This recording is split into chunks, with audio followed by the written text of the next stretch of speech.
श्रीयमुनाष्टकम्। नमामि यमुनामहं सकलसिद्धिहेतुं मुदा मुरारीपदपङ्कज स्फुरदमन्दरेणुत्कटां तटस्थनवकानन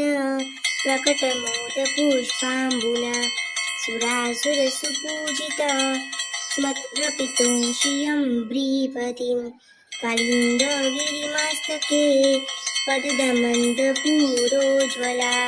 विलासगमनलोसत प्रकटकशैलवनताम्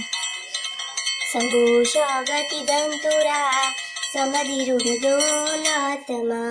मुकुन्दरतिवर्धिनी ज्योतिपद्मबन्धोसुता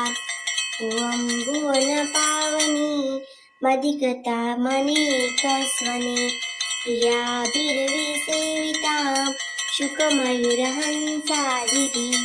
तरङ्गभुजकङ्कणा प्रकटमुक्तिकावालुका नितम्बततसुन्दरी नमत कृष्णतुर्यप्रियाम् अनन्तगुणभूषिते शिवविरञ्चिते वस्तुते धनाधननिभे सदा ध्रुवपराशराभीष्टदे विशुद्धमथुरातटे सकलगोपगोपीवृते कृपाजलसंश्रिते मम मनसुखं भावय यया चरणपद्मजा मुरारिप्रियं भावुका समागमनतो अभवत् सकलसिद्धिदा सेवतां तया सदशतामियत् कमलजासपत्नीवय हरिप्रियकलिन्दिया मनसि मे सदा स्थीयतां नमोऽस्तु यमुने सदा तव चरित्रमत्युद्भुतं प्रजातु यमयातना भवति ते पयः पानतः यमोऽपि भगिनीसुतान् कथं हन्ति दुष्टानपि प्रियो भवति सेवनात् तव हरेर्यथा गोपिका ममास्तु तव सन्निधौ तनुनवत्ममेतावता न दुर्लभतमा प्रति मुरारिप्रो प्रकुन्दप्रिये अतोऽस्तु तव लालना सुरधुनी परं सङ्गमा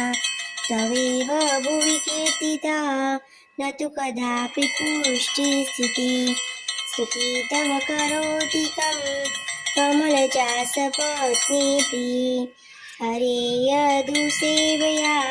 भवति सौख्यमामोक्षतः इयं तव कथारिका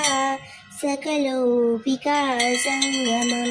स्मरणश्रमजलाणुभिः सकलगात्रजे सङ्गमः त्वाष्टकमिदं मुडा पठति सुरस्वते सदा समस्तदुरितक्षयो भवति मे मुकुन्दे रतिः तया सकलसिद्धयो मुरारिपुश्च सन्तुष्यति स्वभावविजयो भवेत् वदति वल्लभः श्रीहरि वदति वल्लभः श्रीहरि।